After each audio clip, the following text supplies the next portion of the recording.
அனைவருக்கும் வணக்கம். வாசுமதி என்னுடைய பெயர். எனக்கு தற்போது 35 வயது ஆகிறது. கல்யாணமாகி 8 வருடங்கள் ஆகிறது. ஆனால் இன்னும் குழந்தை பாக்கியம் கிட்டவில்லை. என் கணவர் தனியார் நிறுவனத்தில் நல்ல சம்பளத்துடன் வேலை பார்க்கிறார். நான் என் மாமியார் மற்றும் பிளஸ்ட படிக்கக்கூடிய என் குழந்தனான அருண் ஆகியோருடன் திருச்சியில் திருவெரும்பூரில் வசித்து வருகிறேன். குழந்தைக்காக நிறைய பணமும் செலவு செய்துவிட்டேன். என்னை பற்றி சொல்ல வேண்டும் என்றால் நான் எம்.ஏ படித்தவள். நான் கருப்பாக இருப்பேன். என் குழந்தனுக்கு என்னைக் கண்டாலே பிடிக்காது. அவன் என்னிடம் பேசவும் மாட்டான். அதனால் நானும் அவனிடம் அவ்வளவாக பேசிக்கொள்ள மாட்டேன். ஆனால் நான் என்ன வேலை சொன்னாலும் தட்டாமல் கேட்பான். செலவுக்கு அவன் அண்ணனிடம் கூட பணம் கேட்காமல் என்னிடம்தான் பணம் கேட்பான். எனக்கும் அவன் மீது ஒரு கண் இருந்து கொண்டே இருந்ததால் அவன் எதை கேட்டாலும் வாங்கிக் கொள்ளச் சொல்வேன். என் மாமியார் கூட அவன்தான் உன்னோட பேச மாட்டேங்கிறானே, அவனுக்கு எதுக்கு இவ்வளவு பணம் கொடுக்கிற என்று என்னிடம் சண்டை போட்ட போது கூட நான் அத்தை, என்னால குடும்பத்தில் எந்தவிதமான பிரச்சனையும் வரக்கூடாது, அதுக்குத்தான் நான் இப்படி பண்றேன் என்று அத்தையிடம் போய் சொல்வேன். ஒரு நாள் என்னுடைய குழந்தன் மொபைல் போனை தொலைத்து விட்டான். என்ன செய்வது என்று தெரியாமல் கையை பிசைத்துக் கொண்டிருந்தான். அவனை பார்த்த நான் என்னாச்சருன் என்று கேட்க ஒண்ணுமில்லை என்று சொன்னான். உன்னை பார்த்தா ஏதோ பதட்டமாக இருப்பது போல தெரிகிறதே, சரி, டேக் கேர் என்று சொல்லிவிட்டு நான் சமையலறைக்கு சென்று விட்டேன். என் குழந்தன் அருண் எனக்கு பிடித்த பவுடரை தான் போடுவான். நான் சமையலறையில் வேலை செய்து கொண்டிருக்கும்போது எனக்கு பிடித்த அந்த பவுடரை வாசம் அடிக்க நான் திரும்பி பார்க்க அவன் என் அருகில் வந்து நின்றான். நான் அவனிடம் எதுவும் கேட்காமல் அவனை பார்க்க அவன் அண்ணி சாரி என்றான்.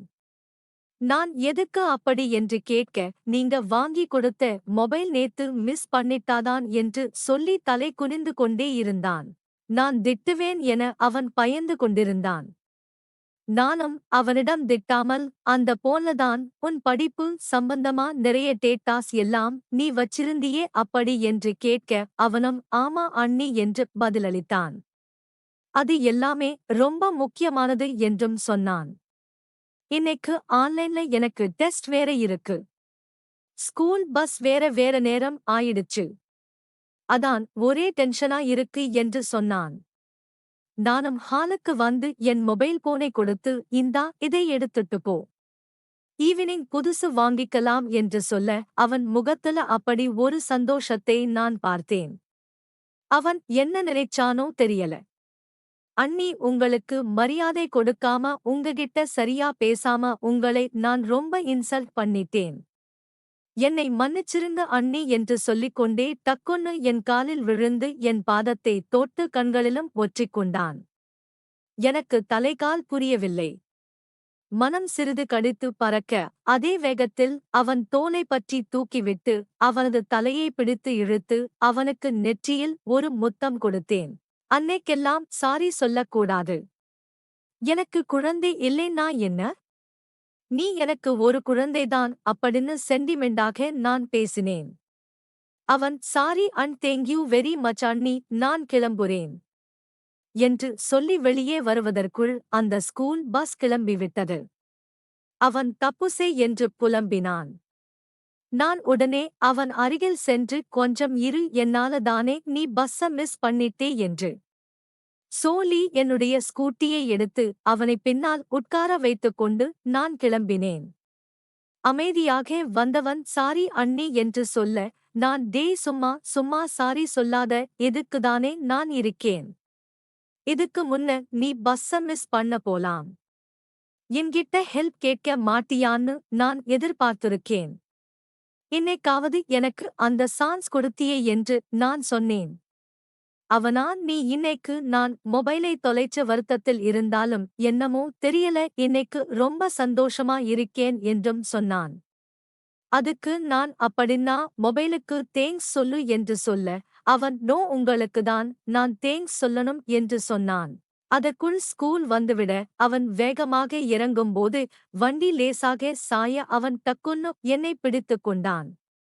பின்னர் அவன் நல்ல வேளை உங்களுக்கு ஒன்னும் ஆகலையே என்று சொல்ல நான் வண்டி கீழே விழுந்துட்டு வண்டிக்கு ஏதாவது என் பாரு என்று சொல்ல அவன் வண்டியையும் தூக்கு கீழ் நிறுத்திவிட்டு வண்டி போனா போகட்டும் மாமி உங்களுக்கு ஏதாவது ஆயிருந்தா என்று சொல்ல கீழே குனிந்தான். நான் குனிந்து அவனுடைய தலையை பிடித்து தூக்கி பார்க்க அவன் கண்களிலிருந்து கண்ணீர் வழிந்து கொண்டிருந்தது. டேய் அருண் ஏண்டா அழுற அன்னைக்கு ஏதாவது ஆகியிருந்தா என்ன பண்றதுன்னு நினைச்சு அழுகிறியா என்று அவனை பார்த்து நான் கேட்க அவனும் ஆமாம் என்று தலையே ஆட்டினான். பின்னர் சாரி அண்ணி நான்தான் என்று அவன் சொல்லி முடிப்பதற்குள் அவசரப்பட்டு இறங்கிட்டோம்னு சொல்லப் போறியா ஏன் திருநா கேட்க அவன் இல்ல அண்ணி அவசரம் எல்லாம் இல்ல சந்தோஷத்துல கொஞ்சம் வேகமா இறங்கிட்டேன் அப்படி என்று சொன்னான். சரி சரி முதல்ல ஸ்கூலுக்கு போ. ஈவினிங் இதை பத்தி எல்லாம் பேசிக்கலாம்னு சொல்ல அவன் பாய் அண்ணின்னு உள்ள போகும் வரைக்குமே கையை ஆட்டிக்கொண்டே போக நானும் அவன் மறையும் வரை என்னுடைய கையையும் ஆட்டிக்கொண்டே இருந்தேன். வரும்போது என்னால் வண்டியை கூட சரியாக ஓட்ட முடியாமல் சந்தோஷத்தில வீடு வந்து சேர்ந்தேன். வீட்டிற்குள் வந்தவுடன் வெளியே போயிருந்த என் மாமியார் என் அருகில் வந்து உட்கார்ந்து கொண்டு என்ன உடம்பெல்லாம் இப்படி வேத்து போயிருக்குன்னு கேட்க உங்களுக்குதான் உடம்பெல்லாம் வேர்வை வழிஞ்சுகிட்டே இருக்கு. வெளியேதான் வெயில் அப்படி விழுக்குதே அப்படி என்று நான் பேச்சையும் மாற்றினேன். அத்தை பிரசாதத்தை என் நெற்றியில் வைத்துவிட வர அத்தை நான் இன்னும் குளிக்கல என்று சொல்ல அவள் சீக்கிரம் போய் குளிச்சிட்டு சாப்பிடு. என் மணி என்ன ஆச்சு என்று என்னையும் திட்டினாள். சந்தோஷத்தில என் படபடப்பே இன்னும் என்னை விட்டு அடங்கல அப்படின்னு மனசுக்குள்ள நினைச்சுக்கிட 2 நிமிஷத்துல குளிச்சிட்டு வந்துறேன் என்று சென்று நான் பாத்ரூமுக்குள் சென்றேன். சரிமா நீ குளிச்சிட்டு வா எனக்கு பசிக்குது நான் சாப்பிடுறேன் என்று சொல்லி என் மாமியார் டைனிங் ஹாலுக்கு வந்து சாப்பிட உட்கார்ந்தார். நான் பாத்ரூமுக்குள் நுழைந்தேன். அன்று மாலை ஸ்கூல் முடிந்து உள்ளே வந்தவன் என்னை தேடுவதை நான் கண்டு ரூமுக்குள் மறைந்திருந்தேன். அவனும் விடாமல் என்னை தேடிக்கொண்டே இருந்தான். பின்னர் நான் பாத்ரூமுக்குள் சென்று விடவேன். பாத்ரூம் அருகே வந்து அண்ணி என்று கூப்பிட அப்படி வாடி வழிக்கு என்று நான் நினைத்து என்னடா வந்துட்டியா என்று சொல்லிக்கொண்டே பாத்ரூம் கதவை திறந்து கொண்டு வருவதைப் போல நான் ஆக்ஷன் பண்ணினேன். அப்பொழுது வேண்டுமென்றே என்னுடைய சேலையை முழங்காலுக்கு மேல் உயர்த்தி பிடித்துக் கொண்டே நான் வந்தேன். அவன் பார்வை என் கால்களின் மீது ஊறுவதையும் நான் ஓரக்கண்ணால் பார்த்தேன். நான் அவனிடம் கொஞ்சம் தள்ளி போடா என சொல்லிக் கொண்டு ஹாலுக்கு வர அவன் அண்ணி உங்களுக்கு கை கால் எல்லாம் வலி எதுவும் இல்லையே எனக்கு இன்னைக்கு கிளாஸ்ல கவனமே செலுத்த முடியல அண்ணி என்றுதான் சொன்னான். நான் ஏண்டா என்று கேட்கல. அண்ணி உங்க மேல வண்டி விழுந்ததையே நினைச்சுக்கிட்டே இருந்தேன் என்று சொன்னான்.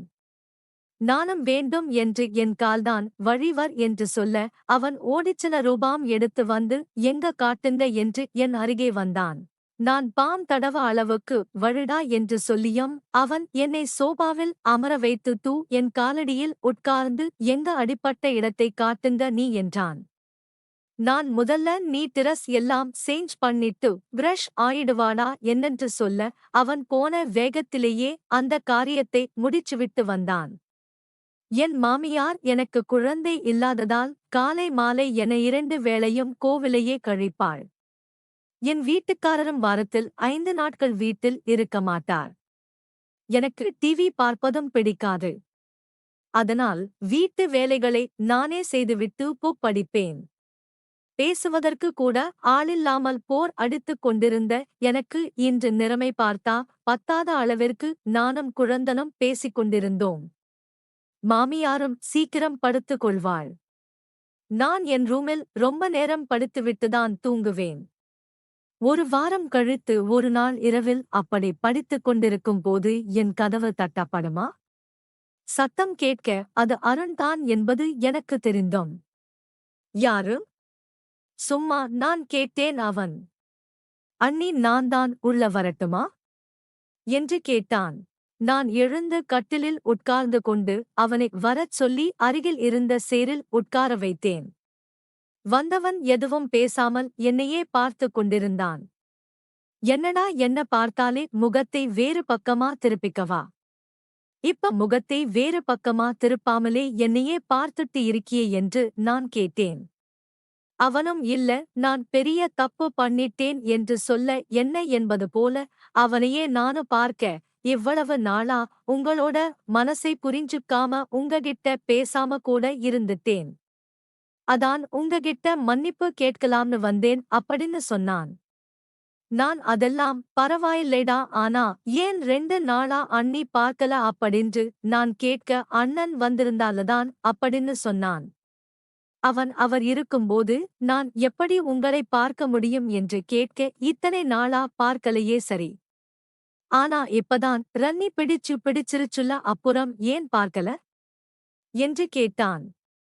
அதற்கு அவனும் நீங்களும் தான் என்னை கண்டுக்கல என்று சொல்ல, நான் தேனி சொன்ன பதில் தாண்டா உனக்கும் என்றேன்.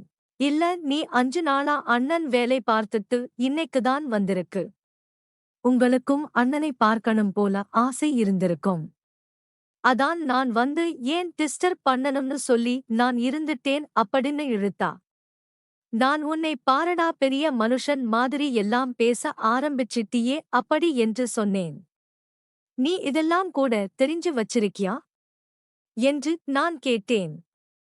ஏன், நீ என்ன சின்ன பிள்ளைன்னு நினைச்சீங்களா?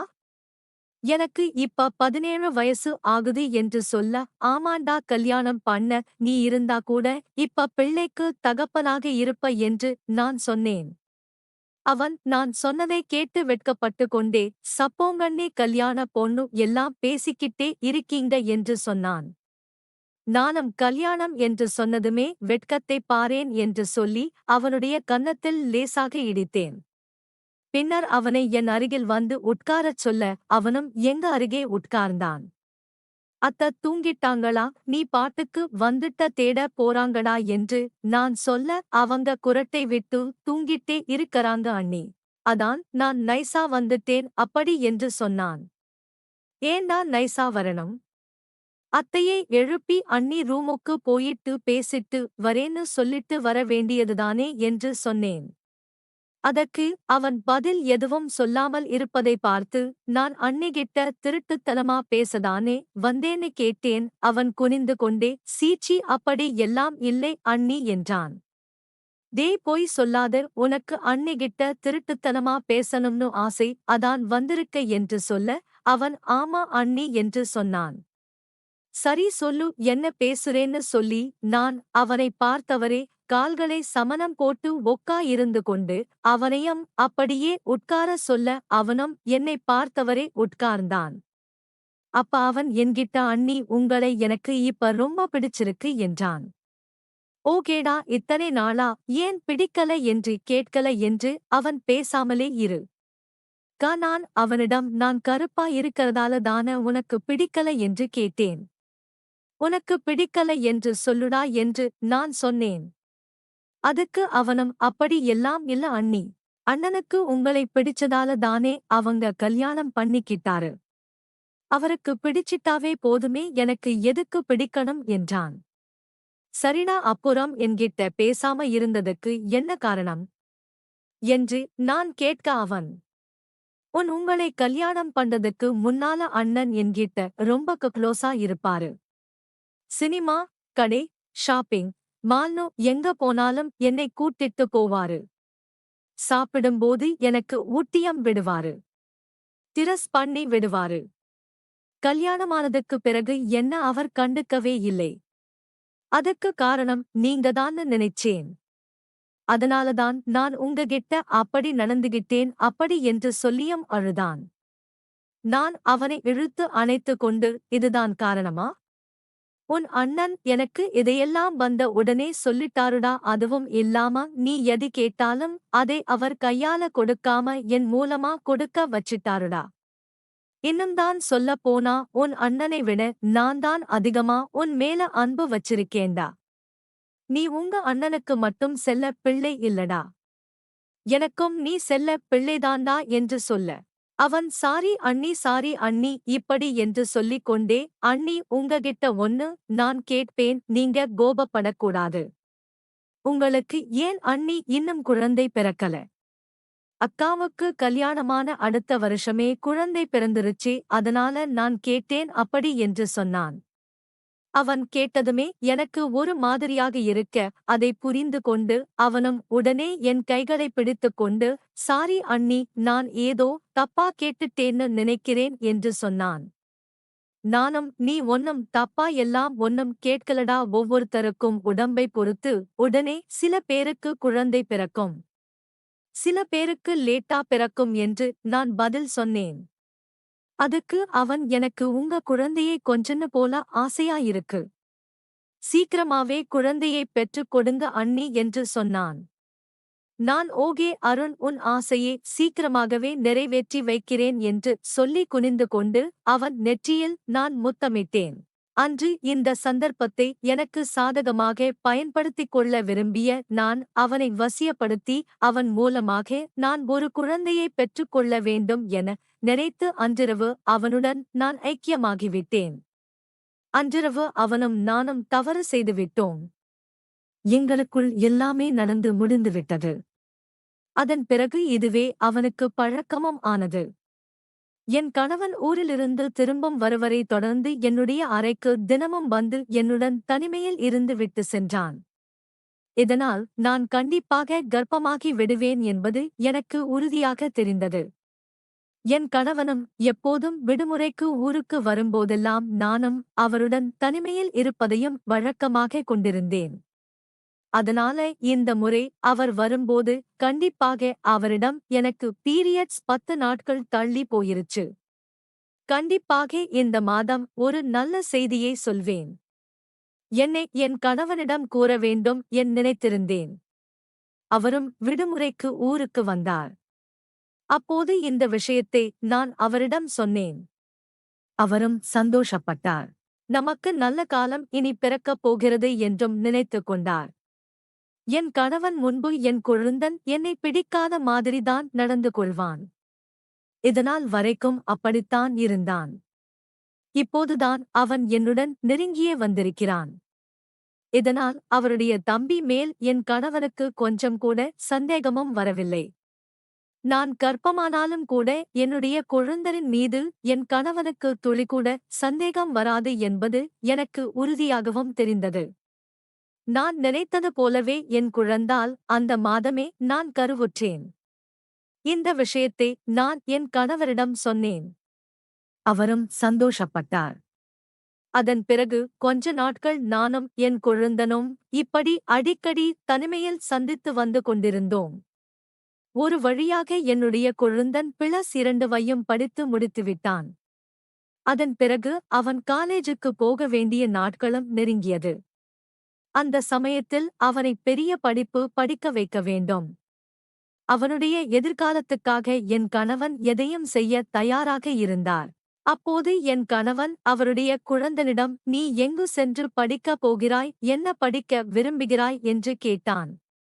என் குழந்தனோ ஒரு பெரிய படிப்பை படிக்கப் போவதாக சொன்னான்.